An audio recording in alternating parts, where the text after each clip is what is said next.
Hey, Peter. That was good. Why have we never heard that one before? Hey, Peter. Hey, Peter. What is it? Hey, Peter. Give me the Cusco impression. High five. I love that. High five.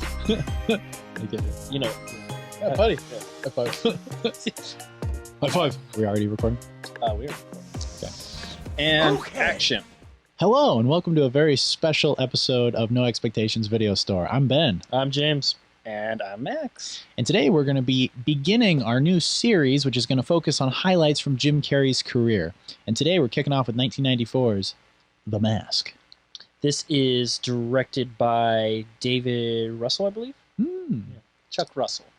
Sorry, David O. Russell. David O. Russell. What a director. And written by Michael Fallon. Thank you. Mark Verheiden and Mike Werb. Very nice. And like I said, obviously starring Jim Carrey, and also one of Cameron Diaz's first very big movies. Yeah, this is what her first feature film? As far as I know, yes. And she was smoking. This was Jim Carrey's year.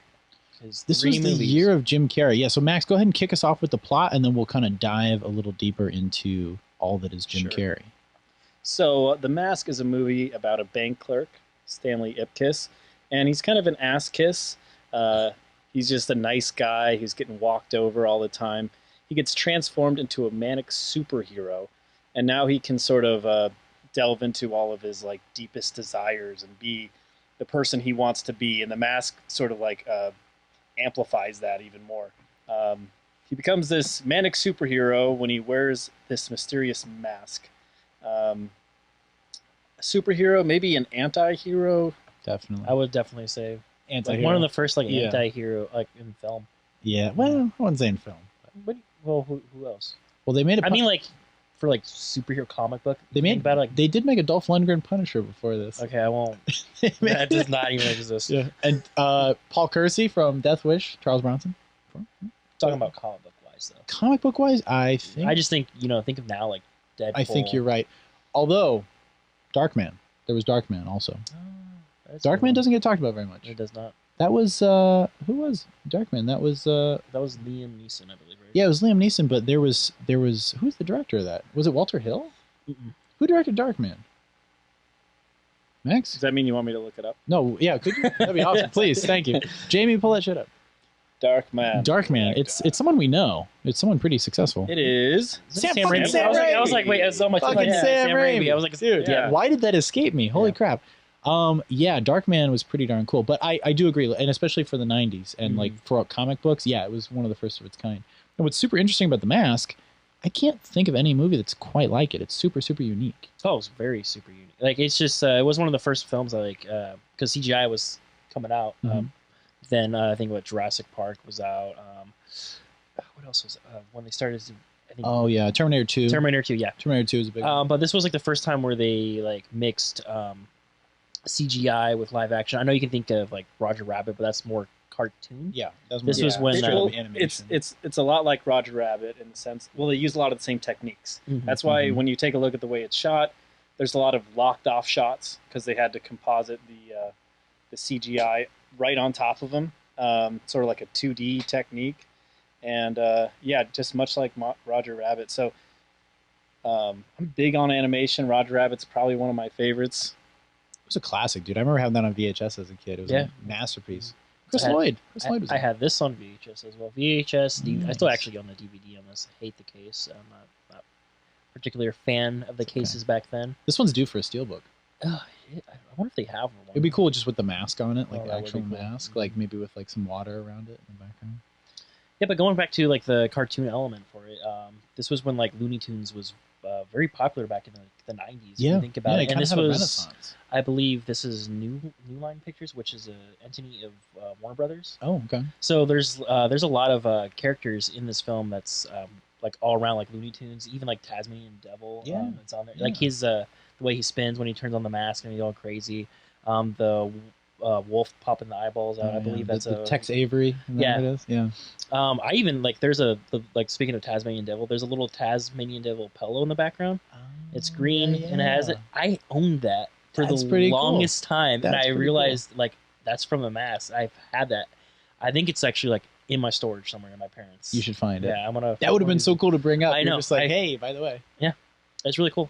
Yeah, but the whole elements was very like the cartoon with it's fun. Masks. Jim Carrey like fits the role perfectly 100%. For this role because he loves cartoons. He as is a well. cartoon. Yeah, He is a cartoon. He's He's a rubber living, faced. living cartoon. As far as animation goes, because I know Max, you wanted to talk about this a little bit.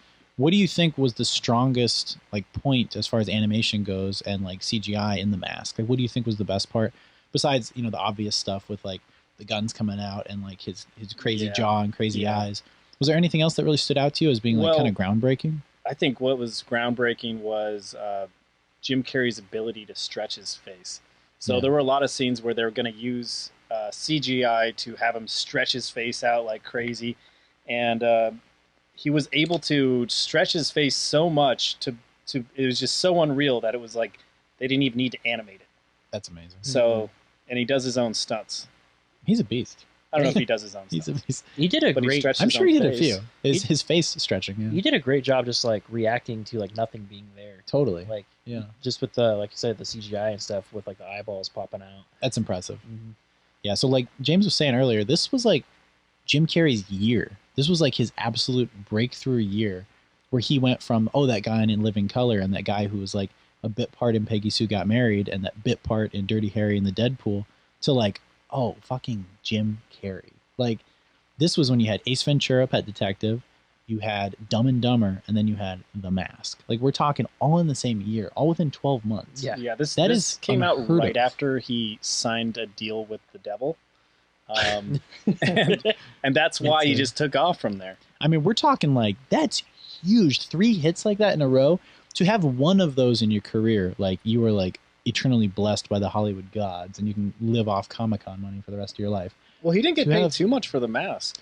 Yeah, it was. Compared to what... From what I remember, it was Ace. And correct me if I'm wrong. I could be a little off on the order, but I think it was Ace Ventura came out first, and he made like a couple $100,000 off that. Like, Yeah. not very much in terms of Hollywood money. And then when that became a hit, I think he might have already made The Mask. But when it came time to get paid for Dumb and Dumber, he was able to negotiate like a few mil because like he became hot overnight. Yeah, was that the? I think it was Dumb and Dumber. I mean, I remember speaking with you about this of him like writing $1 million, like a few $1 million, like to his dad. And It was like, put something away. where I don't know if it was when his dad had died, or if it was something along those lines where Jim Carrey wrote himself when he was broke a check for $1 million, and he's like, I want to be able to cash this within a year, and sure enough, Oh, so it wasn't for his dad. for some reason I thought he might have. I don't know. Let's look that up. Max, would you play the Jamie role again, please? I got you. I'm sorry, man. We love you. $1 million. I'm curious. I don't want to butcher the story because I feel like it's a story that should be told. You know, Yeah, I think so. Yeah, I Like, don't want to. because I'll probably get it wrong. I feel like you. I think you're right. yeah, I don't know if he buried it with his dad or if No, he he didn't marry with his dad. No. or if he wrote it for himself. It's something along those lines. That's pretty interesting. All right. Before he was famous, he wrote himself a $10 million check and visualized his success. Wow. Turns out he landed a role for $10 million around the date he had written on the check. Damn. Man, he says something because he went through that whole introspective period where he had like motivational stuff. Yeah. He said this thing that really profound that kind of hit me, of like saying that the human eyeballs are receptors of light, but they're also projectors. Mm. So it's sort of like this visualization technique that he used Visual aid to kind of boost himself into superstardom. That's incredible. I mean, also, I think you have a few factors here. You have incredible willpower. You have this amazing like energy and like this desire to succeed. And also, Jim Carrey's super, super hilarious and incredibly freaking talented. Oh, yeah. So we can't discredit that. People that are just like, on TikTok and on whatever the fuck online, where they're like, will it to existence. Like, that's good to do. It's good to manifest positive things. But at the end of the day, like, he's also Jim Carrey. Like, you also have to work and be talented. And he'd been working at it for a long time. He'd been doing stand-up since the early 80s. He had been in a lot of different movies that weren't hits. He'd been working his ass off for well over a decade, like, as a stand-up comedian and as an actor. It wasn't an overnight thing. It seemed like an overnight thing because that's how they all appear, because people didn't know about him. But the man had been working for a long time and had gone through some really rough stuff.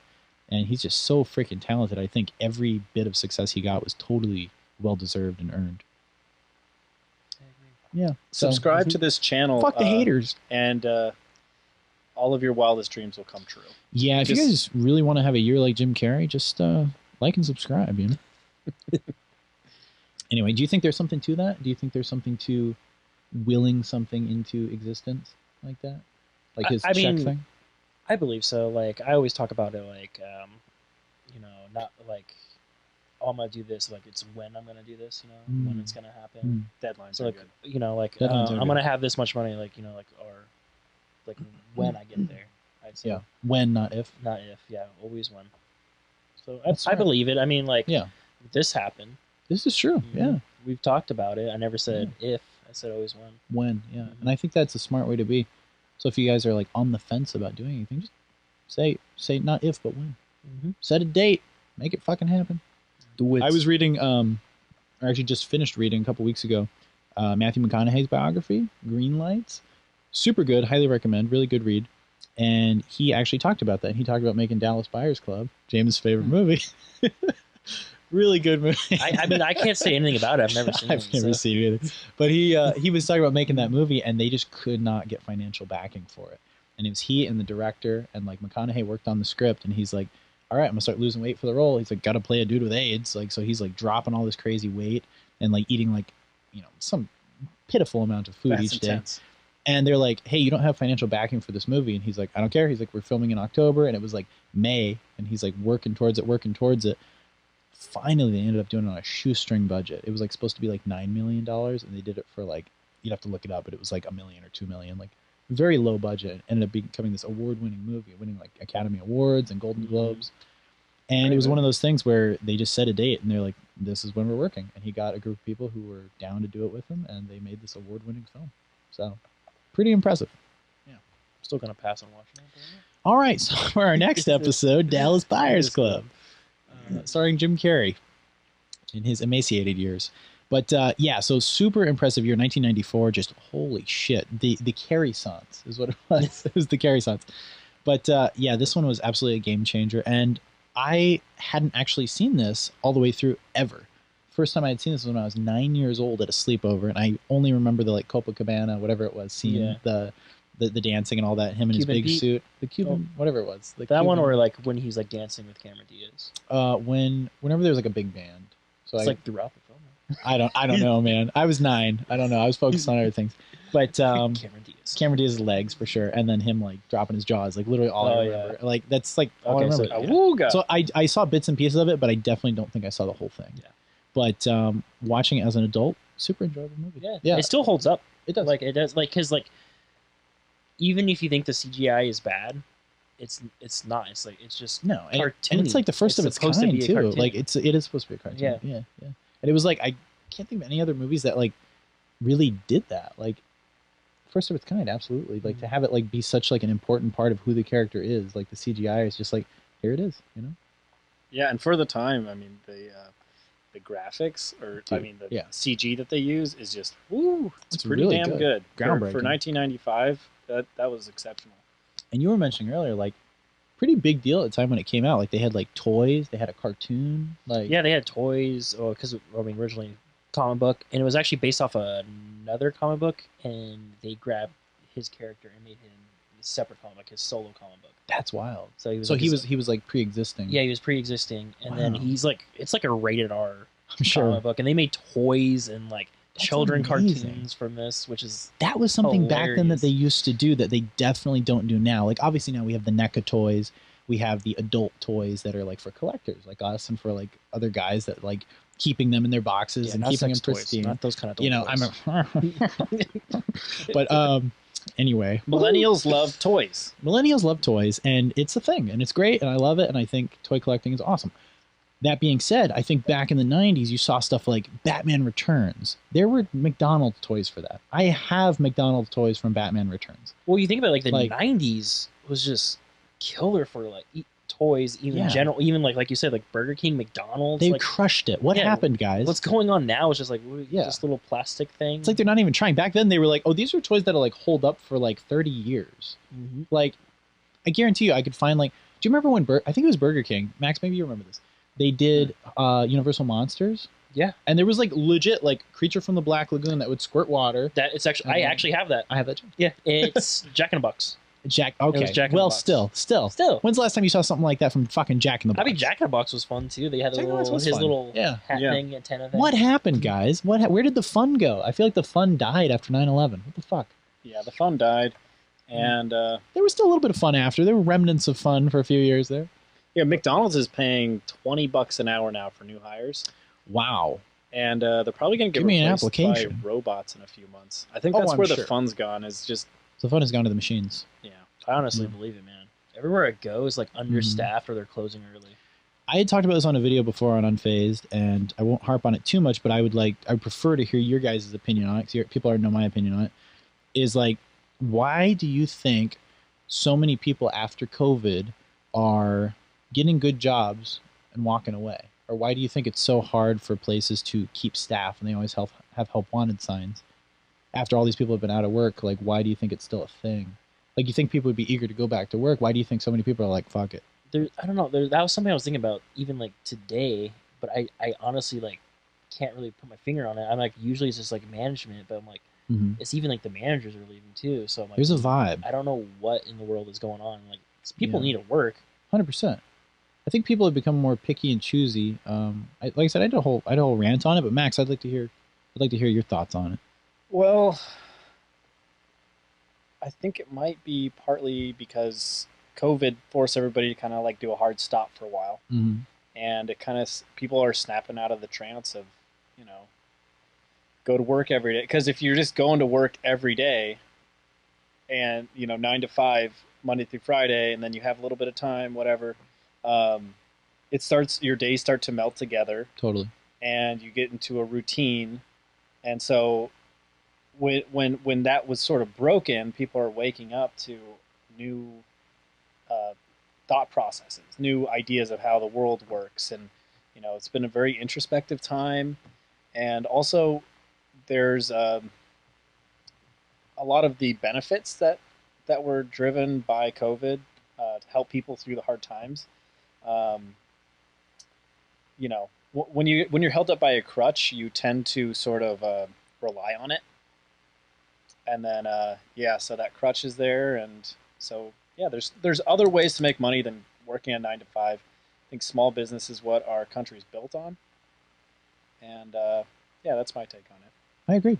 I think That was a good hot take. That was a good hot take, yeah. And I think, at the end of the day, to kind of condense what I had talked about, I think people want to pursue their passions more. And I think people aren't. I agree. The biggest key takeaway from like my little rant on it that I did a while back was that people realize at the end of the day, unless it's like your own company or you're really connected to this company, a lot of big businesses and nameless, faceless companies, they don't care about people. Like you'll be part of this big company, but when it comes to the bottom line and making money, if they got to let you go, they'll let you and a few thousand other people go, no problem. Like, fill in the blank, a big company like, I don't know, Uber or someone like that. I'd say there's Starbucks, a big company, fill in the blank. Doesn't matter who it is. Big nameless, faceless corporations. At the end of the day, they'll take care of you and they'll give you benefits, and you'll work with them and everything will be great. But at the end of the day, you're just a number to them. They will lay you off. They will lay you off like that. So if that happens, like it did to thousands and thousands of people during COVID, possibly over 1 million people, I don't know. But I think people finally realized, like, hey man, like, I'm expendable. Fuck them. I think the loyalty to a lot of companies went away.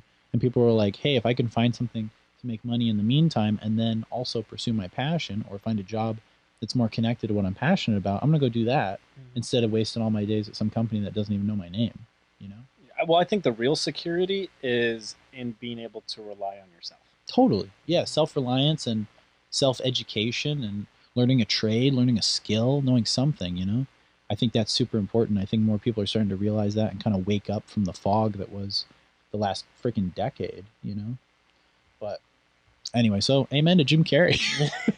Sorry, we kind of went on a rant. Well, there, I mean, it's important to talk like about. you said, like going for your passions. I'm like, here's like a perfect example right here. Like Exactly. we're going for our passion, which is like Mhm. filming and doing podcasts and talking to you guys. Like we want to share like our thoughts on movies and experiences and just like give us a subscribe, you know. If you guys could subscribe and make our dreams come true, we'd really appreciate No, it. but yeah, seriously though, yeah, this is a passion project of all This of is, us. And yeah. we love doing this. We love talking to everyone, and we love each of all of you guys as Yeah, subscribers. and I would actually really like you guys to get more involved. Like whoever's watching, like thank you for freaking watching. Like you guys are awesome. Like I know some of our friends watch. I know some of the Unfazed crew has trickled over in. And I know we've got new viewers who are just here for, you know, the love of movies, and we appreciate that. But like comment. Like if there's something you want to see, comment. Yeah. You know, if you want us to take our shirts off, comment, you know. But it would just be nice to have, you know, to grow a community. That's one of the most fulfilling things, like with Unfazed.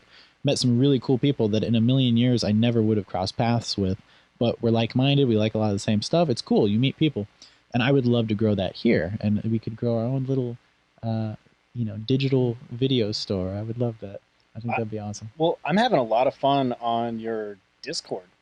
Oh, thank you. Yeah, I mean, you've got a good community going on your other channel there. We got some good peeps. We definitely got some good peeps. I would love to have a Discord with the viewers here. So that'd be awesome. If you guys are open to that, interested in that, put some love in the comments. Yeah, if we get a few likes on that idea, you know, comment on it, and we'll make a Discord happen. Definitely. Yeah. What I'd like to do. Sorry, James. Go ahead. I'm saying like we check the comments. 100%. Yeah. And I will respond to like most of them, like all of them. But Yeah. I mean, we don't have that many subscribers. Especially the but I will. sexual ones. Yeah. But what I was going to say was eventually, once we break, I would say probably 1,000 subscribers, which is in the future when it happens. When? I would say I would like to make like Blockbuster cards, but that are No Expectations Video Store cards that are laminated. And once we get patrons, you guys are going to get all access to the No Expectations Video Store, and you're going to get laminated rental cards. And I think that'd be freaking awesome. I think that would be really, really cool. So that's not an if, that's a when. That's a when. Continue. So, any fun facts about The Mask? That's the movie we're doing still, right? Yeah, this is the third, the Green Trilogy of Jim Carrey. Ooh. What So does that mean? this is the first film, the Green Trilogy. The Green Trilogy. What do you mean by that? Jim Carrey. We got Oh, this I know what you're Mask. talking We got Riddler. And Yep. we got Grinch. Very true. All within a matter of, what would you say, 7 years? No, 6. 6 years. Because it was 2000 was the Grinch, right? Yeah, 2000. So all within 6 years. Very impressive. Also, at some point, we got to kick in some information about Batman Forever. Because that Riddler performance, dude, so good. Huge fan. Well, should we have an episode on that one? I'm down. I mean, I love Schumacher. I love it. Schumacher. We love Schumacher. There's a lot to talk about, and there's a lot to unbox with the whole Batman Forever thing. There's the whole Red Book edition or whatever it was called, and there's like the whole Schumacher cut. Let's save that for maybe its own episode. But I definitely would like to just give a shout out to Jim Carrey, because we're in the middle of the series of it, about how freaking awesome he was as the Riddler. But that being said, let's get into fun facts on The Mask. Oh, you mentioned the nightclub, Coco Bono. What is it called? James, take us away.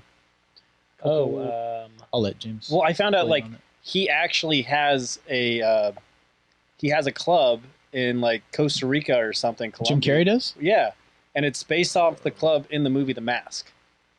Dude, that's freaking So, amazing. We need to go down there. We need a vlog. I would absolutely love to go to that. I had no idea he was a club owner. Very cool.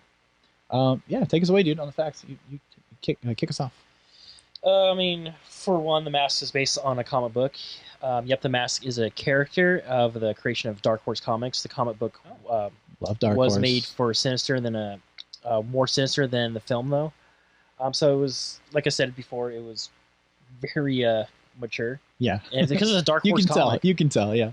They did. I seem to remember Dark Horse also did like a Mandalorian series back before that was like super really? popular. And it just pisses me off now because Dark Horse was so freaking, I don't want to use the word progressive because that word's been kind of like bastardized these days, but like they were very groundbreaking and they were kind of gritty. And I'm pretty sure Disney owns them now. And that sucks. What? Oh, do Yeah. they? And Disney also that would mean they also own Predator now. Oh, they do. And that bothers me. Yeah. That I mean, there is a new Predator movie coming out. yeah. I mean, it's like he's going to shoot glitter at the bad guys, you know? It's like, yeah. it's going to be lame. I just hope they don't fuck up Moon Knight. I love me some Moon Knight. But we'll see. I heard it's supposed to be very dark. I heard it's supposed to be very dark and very gritty. So fingers crossed for Moon Knight, guys. Okay, so check this out. Sure. Dark Horse Comics, an American comic book company, is founded in 18. Yeah, when Disney acquired Lucasfilm in 2012, it pulled the license for the Star Wars franchise from Dark Horse. And Actually, they've relaunched Dark Horse as Marvel Comics now. Well, maybe there's hope Really? for it. Maybe there's hope. I guess. You know, we'll see. 'Cause, I mean, Disney's been owning like Daredevil and the Punisher and stuff too, but we got those Netflix series, so I think there's hope. I think there's still hope as long as the right creative people are like producing things. You know, things might be okay as long as we don't blur that line between G-rated and R too much. I think Mandalorian turned out pretty good for being Disney. Yeah, I enjoy the Mandalorian. I need to go back and watch more of it. I didn't watch the whole first season. I I watched. I know you don't like Baby Yoda. Yeah, he's all right. You know, it's a little. I don't know, it became a thing, but I watched for Burr, and then after I watched Bill Burr, I was kind of like, all right, I don't really care. But I do love Star Wars, and I think I should go back and give it a chance. Because Well, think of it as it's a Western. It's true, a Western. and it is beautiful, and I love Jon Favreau. So, you know, there's that. Sorry, interrupting the facts. Go ahead, James. Kick us back. Coming back, Kick me in the this back. was pegged at a replacement for Nightmare on Elm Street. It was difficult for production to balance the horror elements with comedy, and when Carrey actually climbed the board, it just turned into a comedy. So that 100%. actually, Actually, so this talk is about the duality a little bit of like comedy and darkness. darkness like, in this. I mean, well, so this was actually like directed by the director of Nightmare on Elm Street 3, That's which was crazy. a mix of like silliness and horror. Totally, And yeah. it was like, but adding Jim Carrey aboard, like, Amazing. perfect. Absolutely amazing. Give us more facts, man. Me? You don't want to read some facts? All right, I'll do one. Those teeth, the large prosthetic teeth that Jim Carrey sports as the mask, were originally meant to be only for silent scenes, but the actor taught himself how to speak with them because he's just that good. And he made it a part of the character, and it worked, and it made it even quirkier. Smoking. Okay. So, parental inspiration. Jim Carrey allegedly based his character on his father. We're not sure if that's flattering or not, but I would like. I think it's flattering. I think so. his dad is, from what Jim Carrey says, like, is hilarious. Like he could have been like a comic. Could have done stand up. He was like the funniest guy he ever knew was his dad. He like loved his father. I feel like he'd have to have a son like Jim Carrey. Yeah. Like, I can't imagine Jim Carrey having an unfunny Funny father. father. You know what I Just mean? growing up, man. That's Yeah. crazy. Yeah, that's like telling me that Rodney Dangerfield didn't have like any comedic, like, inspiration. Oh, also fun fact: Rodney discovered Jim Carrey. Jim Carrey started performing at Rodney Dangerfield's nightclub, and Dangerfields is what it was called. And Rodney would like give him extra slots, and like really, Really? Rodney Dangerfield really believed in Jim Carrey when he was a young comic, when he was like 19, 20. Wow, Isn't that wild? that is a good fact. Yeah, fun fact. I like that. So without Rodney, we might not have had Jim Carrey as soon. So I think either way he would have succeeded. But anyway, sorry. Go ahead, Jeff. Or you want me to do one? Yeah, you go ahead. First time on the screen. So The Mask was Cameron Diaz's first movie role, and she earned less than $500,000 for it. I'll pray for her. That's tough. Yeah. Whew. Oh my 50,000. goodness. Yeah. Man. Poor thing. $500,000. Wow. Also, if we could just pause for a second, and let's talk a little bit about that sweet era of like 1994 to 2004 for freaking Cameron Diaz, everybody. Give it up for the hottie in the movie, Cameron Diaz. That is our hottie for the movie. That's my hottie. Yeah. Yeah. Yep. Not the redhead girl. But I mean, think about it. You had The Mask. You had There's Something About Mary, Great movie. and then you had both Charlie's Angels. Angels. Like, she was crushing it, dude. And those legs, my God. And she's a good actress too. I think she's retired. Really? Yeah, she'll she be retired. back. She'll be Yeah, back. I feel like she'll be back. What Happens in Vegas You too? know what it is? It'll be like a voice for Shrek again. Oh, she was Fiona. Yeah. Dude, I didn't even think of that. Think of that money, my God. She is not hurting with that Shrek dough. Yeah. Oh, yeah, Man. dude, she is. Yeah, she's living. Damn. You know, Chris Farley was originally going to be Shrek? Yep. Yeah, you can actually listen to Chris doing a read-through of the script. Like, it actually exists. No online. way. Yeah. Yeah, you can actually hear what he sounded like to be I Shrek. gotta listen to that. Yes, it actually exists. They were coming really close, and it was going to be animated fully, not CGI. It was going to be a cartoon. Mm-hmm. And then Farley passed away. It looks completely different too. Farley passed away in 97, and then they didn't end up making it until, what, like 2001 or something like that? 2000, Shrek. But I mean, sadly, Chris was gone, but like Mike Myers did an amazing job and like made it his own thing, you know. But Cameron Diaz, I didn't even think of that. Oh, Oh yeah. Sorry about that. perfect. No, it's fine. It's okay, Max. It's all good. It's not. All right. I want you to read this fact. me. Yeah. Oh, okay. Well, yeah, I'll read this fact. So the wet condom scene where Carrey as a mask is being chased by gangsters, he pulls out a wet condom out of one of his own pockets and says, "Sorry, wrong pocket." It was actually improvised by Jim Carrey. That's amazing. I bet Jim was getting it on constantly. Now, sorry, wrong pocket.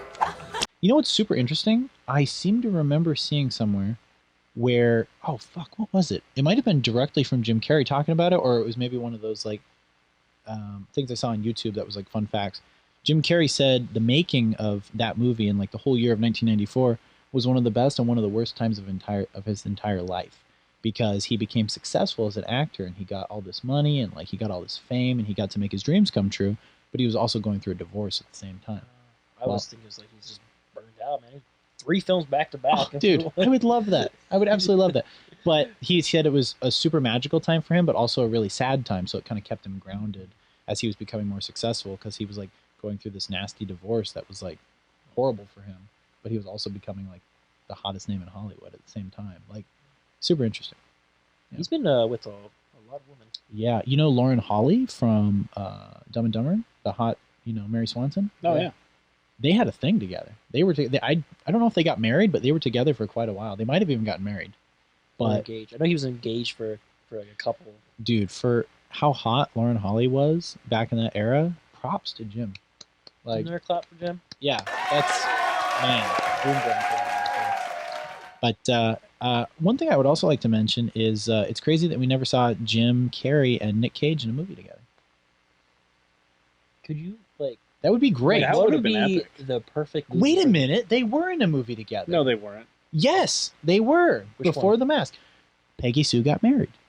There was a movie called Peggy Sue Got Married. It's a time travel movie where this woman she like regrets her life choices, and she's like, I think in her late 30s or early 40s. And somehow I don't remember all the details, but she goes back in time to like her high school days. And Nick Cage is like her boyfriend back then. Kathleen Turner, yeah, back in her pretty days. And Jim Carrey is like one of the friends in there, and Nick Cage is like the cool, tough, like funny boyfriend. They were in a freaking movie together. Yeah. Wow. I just connected the dots right now, and I even referenced that movie earlier. But wow, you can see them on screen together, guys. Peggy Sue Got Married, underrated film. I haven't seen it since I was probably like 12, but I remember it being enjoyable. So. No, why I love you like I do. No, why I do. All right, Nick Cage, everybody. Nick Cage. Max, I think you should read this next fact because it's pretty cool. Can you see it, or do you want me to read it and then you talk about it? You read it. I can't see it. Okay, mechanics and Ghostbusters. The interior shot of the garage where Stanley Ipkiss takes his car for repairs is the same location as the firehouse for Ghostbusters. Fun fact. That firehouse was the exact same building that they filmed that scene in. Isn't that weird? Like, Incredible. I love when things... Can you think of anything else that was... I actually know a crazy one. Do you think that it's the same universe? Like Ghostbusters and Mask? Totally. Yeah, they would work together perfectly. Yeah. I want to see the Ghostbusters bust that mask open. I think they would. I want to see Cameron Diaz get busted. But so here's another film set that was used for multiple things. Purple Rain. There's like a scene in the music video where there's all these like fire escapes and stuff, and like Prince is on his motorcycle. Yeah. We learned this. That was also the upside down kissing alley from Spider-Man 1. Fun fact. What do Prince and Toby have in common? A lot. Mary Jane. Yeah. Mary Jane and her little red Corvette. All right. Continue, James. Continue. Little red Corvette. I just want to go back to like how Jim Carrey basically like improvised most of the film because he's an impressionist. Like you go throughout the film, like he does like an Elvis impression. He does. Clint. Yeah, the Dirty Harry, because he was actually in Dirty Harry, one of the sequels to Dirty Harry. Right? The Deadpool. The Deadpool. Or in the Deadpool. I think it was Dirty Harry in the Deadpool. Mm-hmm. So I think that's like really cool. So like the director like didn't have to do like, oh my god, I can't even speak right now because what? I'm just saying like Jim Carrey in this film, like, he's a beast. He like improvised probably the majority of this film. Yeah, if you would have had anyone else in this movie, it would have been a radically different movie. Because even like they said, like we kind of touched on earlier, James was saying, it's like it was supposed to be darker, but the fact that they hired Jim Carrey to do it, it immediately became a full-on 100% comedy. I think it made it feel more dark though, because I mean, this Stanley Ipkiss, he gets his life kind of turned upside down by all this. He does, yeah. I mean, he does kill people in this film too. They deserve it. Yeah, but I mean, they're bad. They're bad guys. I mean, even there's a deleted scene too. So you know, like the redhead girl and everything.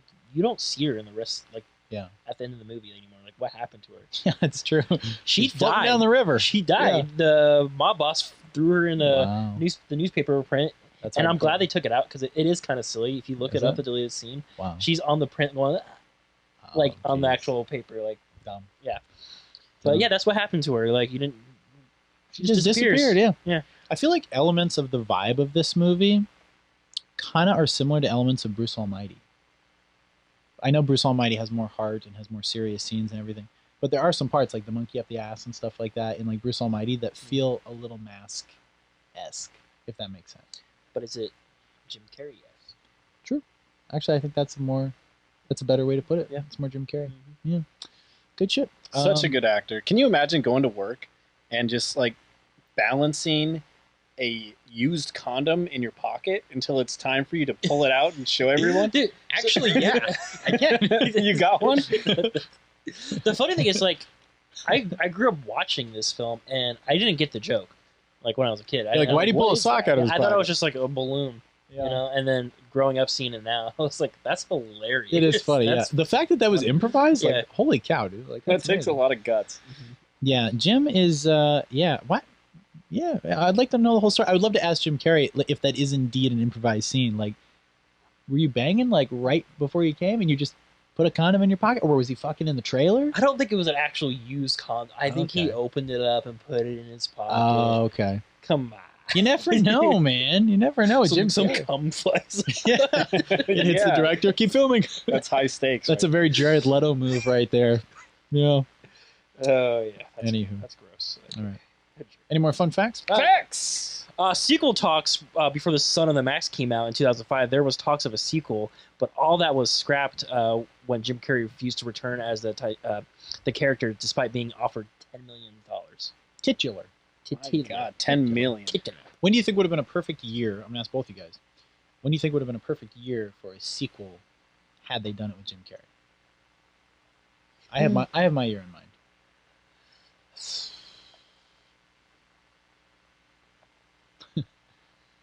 I would probably want to, if I had to get a sequel, because I don't really want a sequel. Yeah. It's either going to be like 2 years after or like 2000.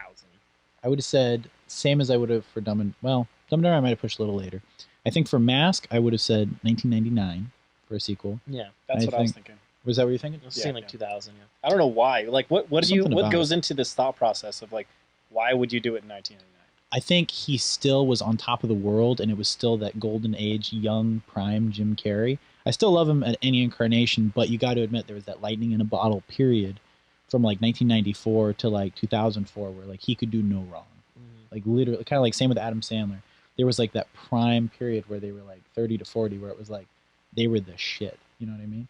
Not saying that they're not the shit anymore, but they don't have the same impact that they did. They're not doing the same quality projects. So I think that would have been like a perfect sweet spot to still get away with doing a sequel like that. And I think same for Dumb and Dumber. I think if we would have gotten another Dumb and Dumber in like 2001, like same time as like Zoolander, that would have been like sweet. That would have been a sweet spot. Sequel that we got. Yeah, unfortunately. Have you seen The Son of the Mask? Oh, I've heard a few things. I've seen it, and it's You've seen it? You've actually seen it? I've seen it. Yeah. I started watching it recently, or just ever? No, like back when it came out. Man, it looked like a real piece of shit. I finished it, man. I finished that entire props to you. Yeah, I'm sorry. It's bad. That's what I hear. The CGI in there does not work. I'm really sorry.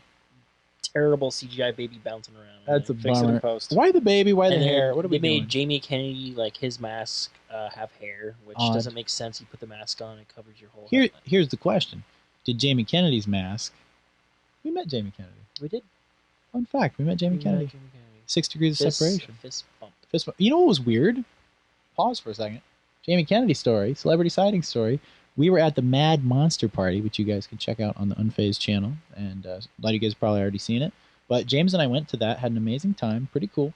And we're walking along, and we didn't even like point to him. He like waved and motioned to us. Mm-hmm. Jamie Kennedy like waved at us, and I don't know if he thought we were someone else or what the deal was. But like went over and gave him a fist bump, and he's like, "What's up?" And I was like, "Jamie Kennedy, all right." But for some reason, he waved at us, and I don't. I could, yeah. To this day, I don't know why. Yeah. Maybe he's a fan. Hey, Jamie. It's a little strange. There's no expectations.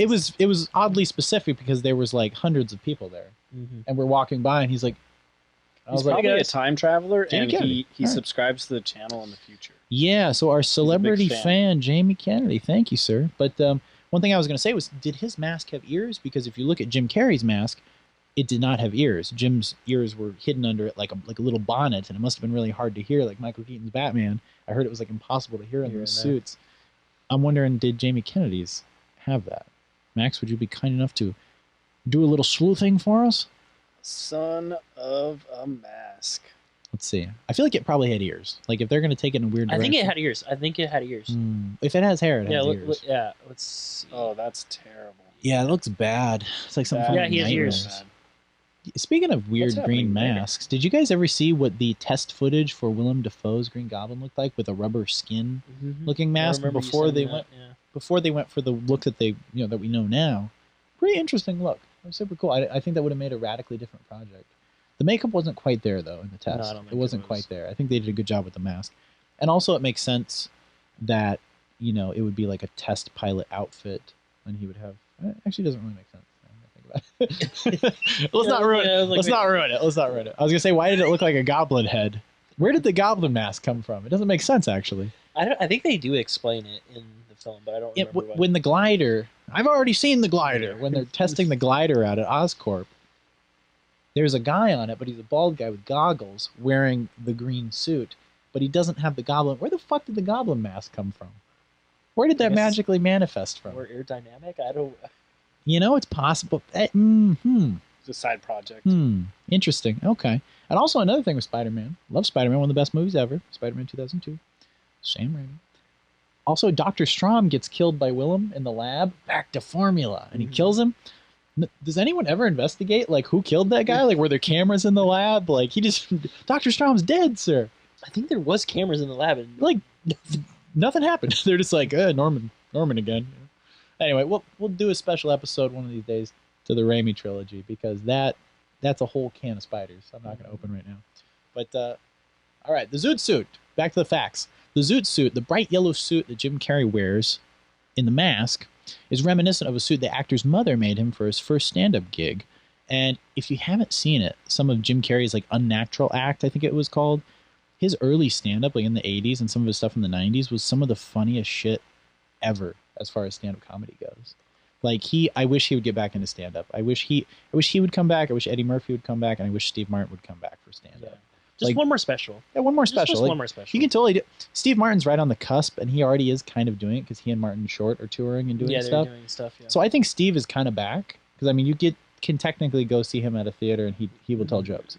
But Eddie Murphy and Jim Carrey, I would love to see them come back doing stand-up. They would sell places out like that, like Madison Square Garden sold out, without even like doing a test run. Like, they would just go out and crush it, So I actually got some pictures. Here is the Mask Zoot suit, and then Catch a rising there's his suit from his early stand-up years. Wow. His mom. That's beautiful. I wonder if he still has either of those suits. Probably. Probably. I bet. would assume. Chris O'Donnell still has his Robin suit. He keeps it in a Rubbermaid under his bed. Fun fact. I wonder if Jim... I would keep, like, if I was the part of that, I would keep anything. I would keep anything, yeah. I think was it Indiana Jones? He like didn't want to keep anything. He like didn't keep. They're like, take the whip, Harrison. He's like, Harrison no. doesn't give a fuck. Harrison doesn't give a shit, man. But anyway, well, how about one or two more facts? Go ahead, James. The frisbee fetch scene the dog used in the film was not well trained, so the scene where Ipkiss is frustrated with Milo while trying to stuff the cash into his closet was ad-libbed by Carrey, showing the actor's very real impatience with the animal. Very interesting. Animals and kids, they say don't work with, but here I am. What kind of dog was what kind of dog is he? He's a pit bull. Jack I don't Russell? know. I don't know what Jack it was. Russell. Jack Russells were a lot back then. They were all over. My dog Skip. Yeah, my dog Skip. Wishbone, right? What's the story, Wishbone? He was a Jack Russell, right? I think it was. Yeah, there was so many. There were a lot of little terriers.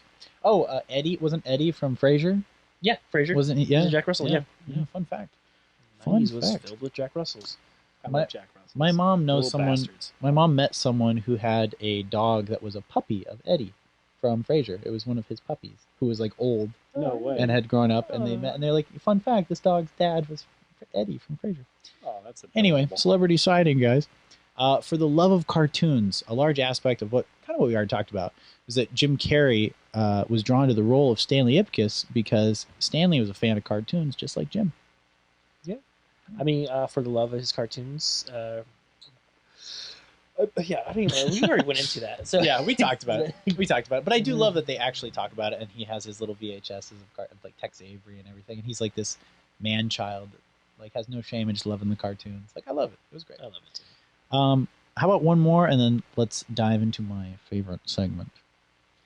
Let's just talk about the music real quick. Too. Hell yeah, the music. Let's just talk about that. Yeah, pretty interesting. There was an interesting time in the 90s where there was a lot of big bad voodoo daddy, like big band and swing bands that were also like, you know, a little more rocking and a little more club oriented.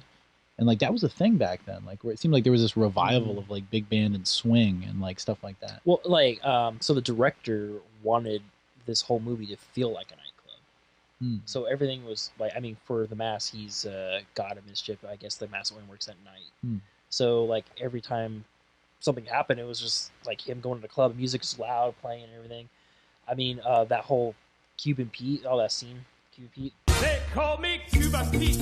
I'm the king of a rumba beat. Yeah. Max knows what I'm talking about, like the cop in there as well. Surprisingly, she had like 20 seconds of fame, and she was a hottie, right? She was a hottie. She killed it, and knows how to dance too. Like, You think Cameron was hotter though in this one? I think Cameron's hotter in it, I but I think, feel like those two were, because like I always remember that cop. Like if I think back of that movie scene, Wasn't like it very briefly? yeah, Mm. I always remember the start of that scene with her. What happened to her? Well, she's like possessed by the music. Yeah. So she's like trying to fight the music and be a cop. Can't fight it. But you can't fight it when the mask is around. I would love It's to know just what too happened to charismatic. her With the actress. with the actress. Can we find that actress? Max, am I overworking you? I apologize. Don't hate me. I'm sorry. She's probably just an Amy extra. Yazbek? No, that's not her. I would love to know, like, what happened to her. Like, is she just a regular lady who, like, teaches, like, Well, dance okay, now? I found her. Let's find out. Krista Buraniro. Oh, the name just rolls off the tongue. Buranaro. Let's see. Okay. She was in The Mask. known She for was The in Mask. North. She was in The Sex Monster. Oh, classic. If you search her, like, would we find a picture of her on Google? Or is this the same? It's so weird that she doesn't have her picture up on. I find that so weird when you look at someone in a movie who is like we're talking about them, like we remember them, we can pull an image up in our mind, Yep. and you look and they've only been in like 4 things. Like that blows my mind. Like I'm like, what happened? You know? Yeah, she's a good actress. That blows she my is. mind, dude. It's so weird when someone is like only in a couple things. Like it's so weird to me. It's almost like they don't want to be in Hollywood. They're just kind of like maybe they know someone or a friend works on the set or something. You know what I mean? It's gonna be like Alan's IMDb in 10 years. Be like, that's weird. This guy was in like 3 movies. Like, who is he? Oh yeah. Do we gotta be careful with copyright? Or are we good with that? Here is also a picture of Cameron Diaz. Love those Mask legs. time versus today. Well, she's a very beautiful woman. For some reason now, if I look at her, she, I know people age. Obviously, I get it. I heard this rumor that people get older, but I still don't believe it. Well, check But, this out. I We was got never- Jim Carrey then and now. He looks like he's gone derelict. He's great, man. I love that guy. But Cameron, I feel like post 2005, I just was never attracted to her again. Yeah. After that.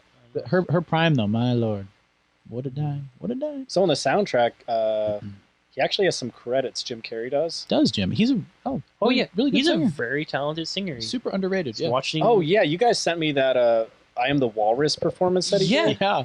Whoa, Yeah, dude. Great. And also, there's one I think where he's on Fallon. It might have been Conan back in the day, but I think it was on Fallon. And he does "Take on Me" by Aha, I saw that. which yeah. is like super difficult and like in a crazy like high register. Like the man can sing. You just go back and look at his filmography. You'll see Yeah. like him singing in most of like Don't the Grinch. you want somebody Yeah. to love? Ooh. Honestly, it's not bad with him It's singing not it. bad. And he's doing it like sarcastically. He gets too. the vibrato Yeah. perfect. I have I actually have the Cable Guy soundtrack. I'm not gonna lie. Yeah, I know you do. We've listened to it. Yeah. We've listened to it. Yeah, the music. Holy cow, pretty darn good. But anything else you guys want to add on the music, Max? I feel like you're the music man. Let's recast this mother. Yeah, let's recast it. Okay, so James, kick us You off. want me on to go the- first? I would love you to go first. I'm on gonna do the alternate castings. Jim Carrey last. Okay. So I have. Let's do Cameron Diaz. I think she would be young at the time, the person I picked, but I'm gonna say Mila Jovovich, Solid, like Fifth Element era, Oh. probably. cutie. I didn't do that many people. I did Peter Green. Peter Green Robert, who was. Sorry, no, Peter Green, who was the villain. I chose Robert Davey or Davey, The Green who Mile. was- who was the villain in Goonies. He was one of the bad guys in there. Okay. Because I honestly thought he was the same actor growing up when I was watching it, because they just looked to me. They looked alike. I don't know if they had the same hat and everything. Yeah. The bad guys back in the '90s, They did look very they all similar. looked Yeah. very similar. And There was the this look. movie was perfect for it too. Yeah, there was a specific look. And then Jim Carrey was very tough. I Mhm. think there's only one person that can probably pull it off. Maybe one more as well. It was Robin Williams. I think Robin Williams would be Damn. Yeah. the closest person that could pull this film And that off. kind of ties back to what we were talking about, because he was originally slated to be the Riddler in Batman Forever, but plans fell through. And I think when Burton was no longer attached as director, that's when Robin Williams was like, "Well, I'm not doing it." See, that would have been Yeah, that would have been cool. very unique. That would have been super unique. He would have been a good Mad Hatter, also. Yeah, Yeah, I mean, Mad Hatter. because Robin Williams, he can do serious as like I mean Mhm. Jim Carrey can do Oh, serious yeah. as well. Mhm. Like I think as a comedian, like a comedic actor, you can do any role. Like Totally. I honestly believe that if you can be funny, you can do anything. Those two guys in particular, I think, are a prime example of how incredible acting is. Because, like, even Adam Sandler, dude, like, Yeah, that's what I'm saying. Like, freaking Billy Madison and Reign Over Me, Yeah. or Uncut Gems, like, holy crap! The same guy from like Happy Gilmore is the same guy from Uncut Gems, like that blows my mind. The guy from freaking 1 Hour Photo is the same guy from Flubber and Mrs. Doubtfire.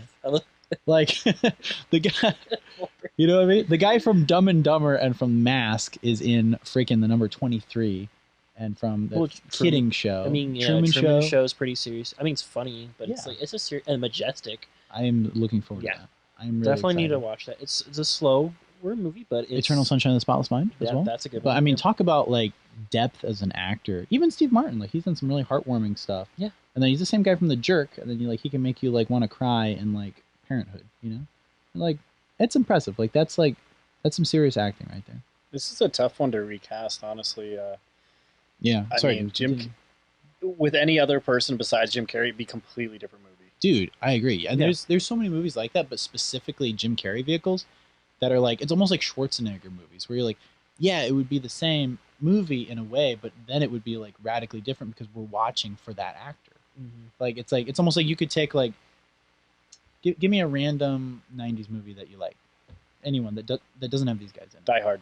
Die Hard. Okay, imagine that with Arnold Schwarzenegger in it. I think it would work. It would be freaking amazing, right? It'd be freaking amazing, but it would change radically. Oh. It would change radically, you know? Butterfly Effect. It would change Yippee-ki-yay, our entire motherfucker. future. Dude, totally. And now imagine Jim Carrey and the Butterfly Effect. Whoa. The Ashton Kutcher one. Just saying. Just saying. What?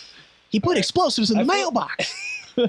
He blew the hands off. So who would you cast for Jim Carrey, Ben? Oh, I'm gonna let James finish. Let James finish. Oh, James. I just so got go one on. more thing. It's just One more. director. You'll see. Yeah. So the director was Chuck Russell, Joel Schumacher. Solid choice. We Yeah. do love our I'm Joel. just thinking, just Batman vibes. It's interesting how over time Joel has really gone up in esteem for us. Like we've Yeah. always liked him, but we didn't realize how much we Much we- loved yep. him. What Yeah. has he done? Falling Down, Ooh. The Lost Boys, Oh yeah. Batman Forever. Oh, all these movies that 8mm. we covered on Max. the We did a series on him. channel. I'm bad with names, man. It's okay. He's the guy. He was the guy. But anyway, you want me to hop on mine? Yeah, absolutely. All right. So I'll start. Just actually, I'll do the same order as you. I'll do Cameron Diaz first. Okay. So Cameron Diaz, I picked Julie Bowen from Happy Gilmore and from Modern Family because that would have been a wonderful time for her. I think she's beautiful, and she also has really good comedic timing. I think Elizabeth Hurley from Bedazzled would have been great because, if you don't know who I'm talking about, like, take a look. Austin Powers. She's beautiful. She's amazing. Jennifer Tilly, also from Liar Liar, because obviously they know how to work together, later on in Liar Liar. I think she was super beautiful and in her prime at that time. And also she's kind of funny. Like, she's hot, but she's funny. Yeah. So she would have been really good in that role. For director, I would have picked Robert Zemeckis, because I think Zemeckis is really great with balancing different tones. Like, just look at Back to the Future. It's like there's a really great story going on, but also he knows how to insert humor and how to handle humor well. I think he would have been great at it. Writers, I picked Alexander Payne and Jim Taylor from the movie Election with Matthew Broderick, because it has kind of a similar, well, not even a similar vibe, but I just like the pacing of the comedy in that movie. I think it would have been really good. And it was also just that good 90s vibe. That's the one movie I still haven't seen. Election is freaking awesome. It's my second favorite Matthew Broderick movie, probably. It's like, it's awesome. You told me about it, and like literally sometimes I have like opportunities to watch it. I'm like, it's such a good movie, man. I don't feel like I'm in the mood for it feels like a sequel to Ferris Bueller almost, but it's like him as a teacher. It's such a good movie, dude. It's so good. Okay, so the main piece, recasting Jim Carrey, The Mask. Robin Williams also made my list. Dana Carvey. Oh, that would work. That's such a good choice. Thank you. Or Mike Myers. I think I prefer Dana. I prefer Dana. Dana would have crushed it. Dana would have crushed it. So. Those are the first ones that came to mind, and if I had to pick out of any of those, like, obviously we'd all want Robin Williams, but I think Dana would bring something special to the role, because, like, you think of Stanley Ipkiss being like this meek kind of like pushover type guy. Mm-hmm. I think Dana could do that really well. Mike Myers actually could pull that off. Was Dana like pretty popular back then? Oh yeah, he was huge on SNL. Yeah, he was huge. He would have been popular like. When was Wayne's World? Wayne's World was like 92, 93, so yeah, like right around there. Okay. Yeah. Mm-hmm. It was like right, I could be wrong. It might have been 93. It was like right in that ballpark though. But yeah, those are my picks for alternate casting. Max, did you have any that came to mind while you were listening? Anybody that you would have liked? It doesn't have to be exactly from that era, but someone that you think could rock the Mask role. If anybody has alternate casting, go ahead and put it in the comments below, because I don't. Perfect. But we'd love to hear what you think about alternate casting. Who would play this role better than Jim Carrey?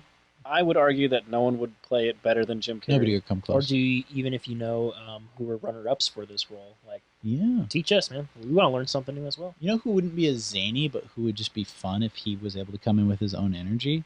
Billy Crystal. What? That's funny. Wouldn't that be funny as fuck?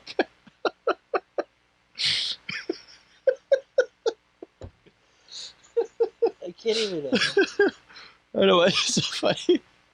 Oh, good old Billy Crystal. Anyway, guys, that's all I got on The Mask. But ratings. Oh, ratings. For me, this is a 3.5 out of 5. I think it's a perfect Jim Carrey vehicle. I'm crying. I'm laughing so hard. I think it's a perfect Jim Carrey vehicle, but I don't have the I don't have the attachment to it like Billy Crystal does. But it was a really solid Jim Carrey movie. It's not on the level of Dumb and Dumber. It's not even on the level of Cable Guy, in my opinion. But it is what it is, and it's super unique. So therefore, I give it a 3.5 out of 5. I really enjoy this film, but I'm still gonna give it a 3.5 out of 5. Yeah. I mean, it's not like the greatest film, but it's it is one of my favorite Jim Carrey's films because I just grew up watching it. And I have that attachment to it. Absolutely, you can never erase that attachment. Yep, it's the attachment. So I give it that 3.5. Wow, I'm surprised you didn't go 4. 4s are tough, man. 4s and 5s. You're a picky bamboozle. I'm very picky. You're a picky bamboozle boy. I'm gonna boost the average a little bit. I'm gonna give it a solid 4. Wow. I'm a little bit biased. I like how they were mating CG and live action, much like Roger Rabbit, like we mentioned earlier. And Space Jam. And Space Jam. Oh, I'm surprised you did not mention Space Jam. Yeah. I like it. It's fun, and I think animation brings something to the table that totally can never be really expressed with just live action. Yeah, it brings like this unique thing. And I think that's a big part of that 90s stuff where it's like, oh, there were a bunch of toys and it was marketed towards kids. Even though it's clearly a more adult-oriented movie, the look of it, though, looks like it's made family-friendly. You know what I mean? Like the whole cartoon aspect. It's almost like, how can you not make it into a cartoon? How can you not have toys connected to it? It's like, built into the script. Like, you're missing out on that market if you don't like at least try to make some toys. Like, I think they did a great job. Definitely. Okay, so for our next episode, guys, if you would like to really, truly be a part of No Expectations Video Store, we're going to watch The Cable Guy with Jim Carrey. Woo! Cable Guy! Cable Guy! Anyway, starring Matthew Broderick, Jim Carrey, and... Directed by Ben Stiller. Directed by Ben Stiller, yes. And also featuring little tidbits of Ben Stiller. Anyway, so watch Cable Guy, and next week we will talk about it on a brand new episode of No Expectations Video Store. So, be kind. Rewind. And remember to subscribe. Leave a comment below. Follow along. See you guys. Bye-bye. Thanks for watching. Smoking! That was improvised as well. Now you have to ask yourself one question. Do ya? Punks?